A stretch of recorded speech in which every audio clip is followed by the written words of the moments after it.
Je te propose qu'en 2025, on casse les peurs autour de la spiritualité et on va commencer aujourd'hui par parler de la sauge et du romarin parce qu'on m'a transféré un post récemment en me disant oulala, ça me fait peur, ce que dit cette personne, qu'est-ce que t'en penses? Alors à chaque fois, tout ce que je te dis, c'est mes expériences, ce n'est que ma vérité, tu remets tout en question, tu fais tes propres recherches et surtout, tu écoutes ce qui vibre à l'intérieur de toi. Dans ce post, on disait que travailler avec la sauge, ça pouvait être très dangereux parce que ça ouvrait des portes, que c'est une plante qui est utilisée depuis la nuit des temps par les chamans.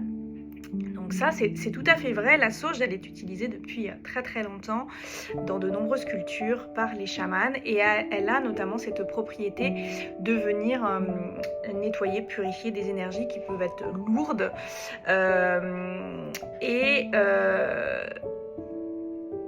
donc effectivement, elle est très puissante quand tu sais l'utiliser, que tu mets l'intention derrière.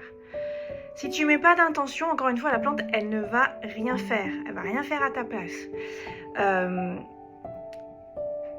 Utiliser le romarin, pourquoi ça va être très intéressant?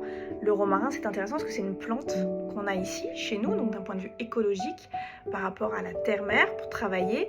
C'est une plante qui va venir purifier ton espace et donc c'est super de travailler avec. Mais l'un n'empêche pas l'autre. En fonction de ce que tu vas faire, ça va être intéressant de travailler avec la sauge, justement parce qu'elle a ses mémoires chamaniques aussi. Donc elle va être très puissante quand tu vas faire un gros nettoyage sur un soin énergétique. Le romarin, il n'a pas toutes ses propriétés, il en a d'autres.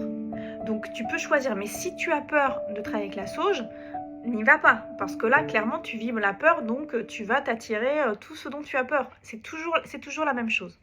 Donc, ce que je te propose, c'est que cette année, en 2025, on casse un petit peu toutes ces peurs. Donc, envoie-moi toutes tes questions qui concernent le développement personnel, la spiritualité, et on essaiera d'y répondre ensemble.